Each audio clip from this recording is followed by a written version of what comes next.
सत्संग के दौरान वही भाव की, मिशन की हिस्ट्री, मिशन की आइडियोलॉजी कि कैसे एक संत जो ब्रह्म ज्ञान प्राप्त करके अपने जीवन में गुण जो एक एक के होने चाहिए और रोल मॉडल्स के रूप में जितने भी संतों का नाम आज भी सुना, या ये एक परिवार जो आज की डेट में मिशन इतना बड़ा कि एक एक का नाम भी लेना वो पॉसिबल नहीं है। सब अपने आप में पूर्ण संत किस तरह एक भाव मन में इस निरंकार की याद रखते हुए, सेवा का भाव लेते हुए, समर्पित अपना मन लेते हुए एक जीवन को जो एक पल पल में किस तरह इस दातार को ही समर्पित अर्पित होते हुए अपने मन को जो जी रहे हैं, और किस तरह चाहे वो जगत माता जी का नाम लिया गया, शहंशाह जी का लिया गया, और किस तरह राजमाता जी, माता सविंदर जी, हर एक जिस तरह भी नाम हमने चाहे सुने हो, सद्गुरुओं के भी आज लिए गए और संतों के भी उनके साथ ही लिए गए, कि ये भाव मन में कि ये दृष्टि जब ब्रह्म ज्ञान की एक जीवन में आ जाती है तो एक दशा और दिशा ये एक हो जाती है। जब इस एक को जान लेते हैं, इसी की ओर, इस दातार, इस निरंकार के तरफ मुख रख के मुख उजला जब हो जाता है तो पल पल में ये ब्रह्म ज्ञान जिया जाता है। फिर वही बात जो आज बार बार सत्संग में भी सुनी कि सिर्फ ब्रह्म ज्ञान ले लेना ही मुक्ति का एक फाइनल नहीं, ब्रह्म ज्ञान जीना पल पल, और ब्रह्म ज्ञान पल पल कैसे जिया जा सकता है, वो भाव की दिल को, इस मन को दातार के रंग में हर समय रंगा जाए। ये जो संत हैं, महापुरुष हैं, इनकी चरण रज, इनके जो भी बातें सुनने को मिल रही हैं, इनसे शिक्षाएं, वो सुन सुन के अपने जीवन पे सुधार करना, कैसे मन से सिमरन, पैरों से सत्संग और हाथों से सेवा, ये हर कोई जब करता जाता है तो ही ब्रह्म ज्ञान को जीते हुए, जैसे कण कण से शिक्षा लेते हुए अपने जीवन के हर पहलू में एक एक समय में उसको कैसे जिया जाए, उस घड़ी को, वो ब्रह्म ज्ञान जीना है। कि जब इस निरंकार को याद रखते हुए कोई भी काम करेंगे, और वो सारे पलों से ये ज़िंदगी बनी है, तो हर पल में जब ये दातार है तो पूरी ज़िंदगी ये दातार है। तो बस एक कर्तव्य जो एक भक्त का रहता है वो यही कि हमने इस निरंकार को कभी नहीं भूलना। एक इंसान का मिलन ये शरीर से उठकर ये जो आत्मा शरीर में बसती है, इस परमात्मा की अंश, इसका जब असली घर मिल जाता है, एक पता चल जाता है आत्मा को कि हम इस निराकार से ही आए हैं, इसी में रहना है, कि कैसे जब हम पल पल जीते जी ये मुक्त अवस्था में रहेंगे, सब कुछ इस दातार के ऊपर छोड़कर, ये अपने आप को डूअर ना मानते हुए, निराकार को ही कर्ता मानते हुए, इसकी हर रज़ा को खुशी खुशी सद्वचन करते हुए जब जीवन जिया जाता है तो वो एक आज़ाद जीवन, एक ये जीते जी जो दासी अक्सर कहती है कि जीते जी ब्रह्मलीन होने की अवस्था, कि जो इस संसार में चैन से जी गया वो ही ये यात्रा पूरी होने के बाद एक चैन से अपनी आंखें बंद करके मृत्यु प्राप्त कर ले। कि जब हर पल में ये दातार जीवन के याद है तो फिर स्वाभाविक ही है कि अंतिम घड़ी तक इस दातार ने याद रहना है। और फिर ये ट्रांजिशन, आत्मा से शरीर का निकलना, निराकार में लीन होना, ये इस आत्मा को भी पता होता है कि कहाँ जाना है। और अक्सर ये जो हम आज़ादी की बात करते हैं कि जब ब्रह्म ज्ञान लेते समय भी वो बताया जाता है कि ये फियर की बात, इल्यूजन्स की बात, कि कैसे पल पल जो डर सा लगता है तो किस तरह ब्रह्म ज्ञान के बाद ये डर बिल्कुल चला जाता है, जब एक सिक्योर फील होता है कि ये निराकार तो हर समय अंग संग है। ये हमारी नज़र कितनी तरह की भ्रांतियाँ लेके बैठी थी कि किसी को अच्छा किसी को बुरा, कैसे एक एक बायस किस तरह ये ब्रह्म ज्ञान निकाल देता है। तो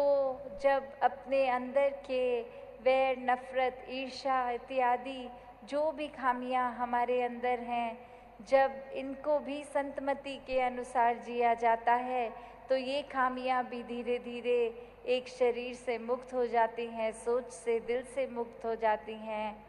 तो हर समय इस मुक्ति को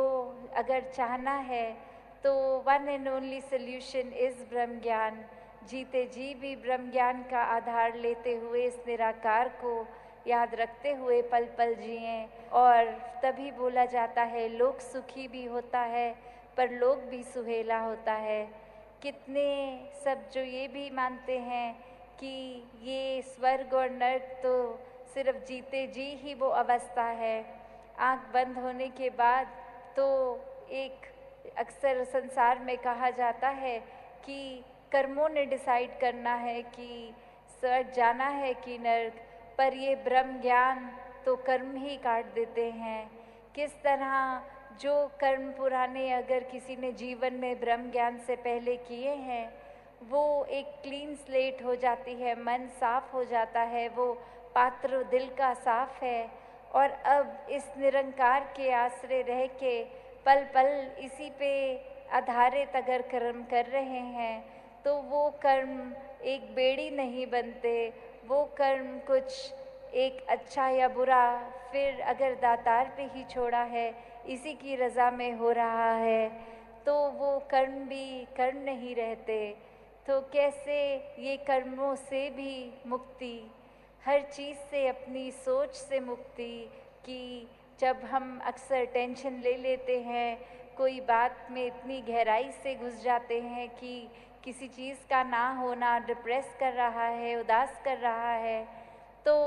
ऐसे थॉट्स से भी आज़ादी, ये मुक्ति, ये ब्रह्म ज्ञान द्वारा ही होती है। ये स्टेज भी देखें जहाँ दासी इस समय बैठी है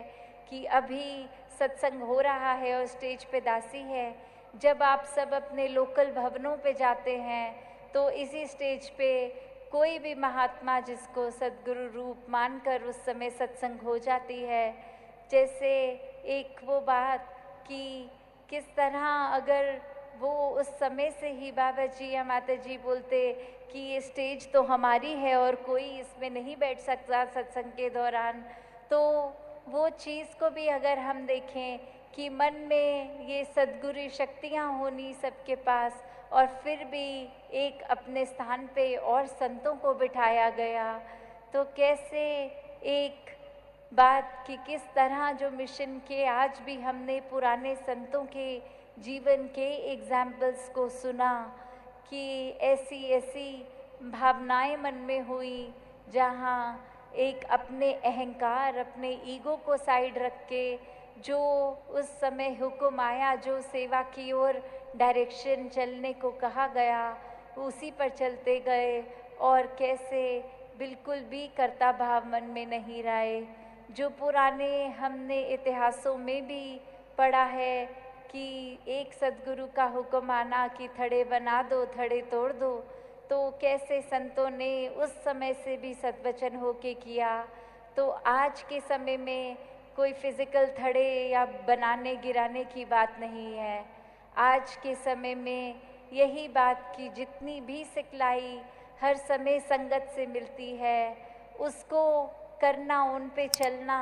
अगर कभी कोई ड्यूटी भी है या कुछ भी आज अगर लग गई कि इस जगह रुक कर ये कार्य करना है, आपको ये करना है, और उस दिन जब ड्यूटी पे पहुंच रहे हैं और कहा गया, आपको कहा तो था कि आपकी आज स्पीच है, पर अब आपने टॉयलेट में खड़े होकर सेवा का योगदान देना है, तो उसमें भी संत वचन करना कि आज के समय के थड़े बनाने, थड़े तोड़ने में भी वो भाव है कि एक कार्य अगर करना हो उसको नि अहंकार करना, सत वचन करना पल पल में, कैसे पल पल एक आत्मा का आज़ाद रहना, कि जब तक हम अहंकार और अन्य और ऐसे बंदिशों को अपने ऊपर इस ब्रह्म ज्ञान लेने के बावजूद भी रखेंगे तो एक मुक्ति नहीं हो पाती। जीते जी हम फिर भी बहुत स्ट्रेस्ड रहकर एक खुली सांस जिसको कहते हैं नहीं ले पाते। तो जब जीते जी आज़ाद रहना है तो ही मृत्यु के बाद भी मुक्ति पॉसिबल है। तो दासी और समय नहीं लेगी, किस तरह हर एक ने हर समय सेवा सुमिरन सत्संग को प्रायोरिटी बनाकर, इस दातार इस निरंकार को प्रायोरिटी बनाकर जीना है। और इसी के अनुसार जब इसकी याद में रंगे रहते हैं तो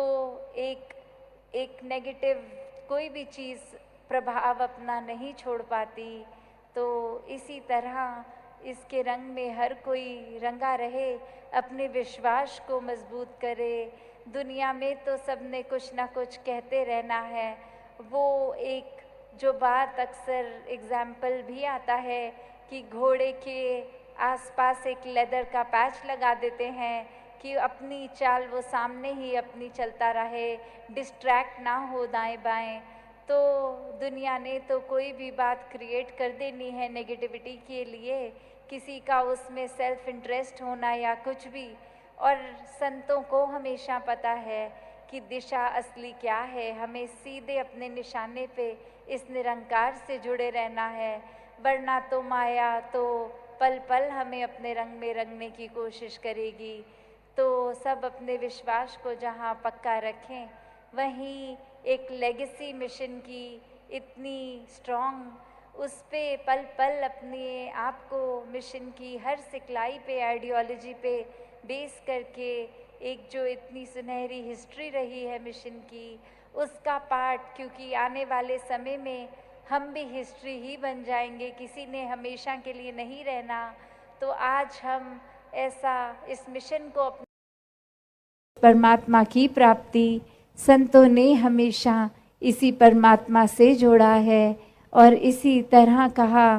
कि ये कार्य संसारी, चाहे आप कुछ भी कर रहे हैं, एक जिस तरह एक छोटे बच्चे को स्कूल के बाद, एक स्कूल के समय से ही थोड़ा प्रोत्साहन भी दिया जाता है कि अच्छे से पढ़ाई करो, आगे जाके कुछ बनना है, फिर आगे पारिवारिक जिम्मेवारियां इत्यादि। तो बात वही कि ये बात नहीं है कि हमें घर परिवार वालों के साथ प्यार का नाता नहीं रखना, हर एक को प्रोत्साहन नहीं देना, हर एक को देते चले जाना है। पर फिर वही बात आती है कि इस संसार की हर चीज़ परमात्मा के अलावा माया है। तो अपने आप को इतना भी अंदर नहीं माया के डाल लें कि फिर परमात्मा के लिए ही समय नहीं बचे। दातार हर एक पे कृपा करे। साथ संगत जी, धन निरंकार जी।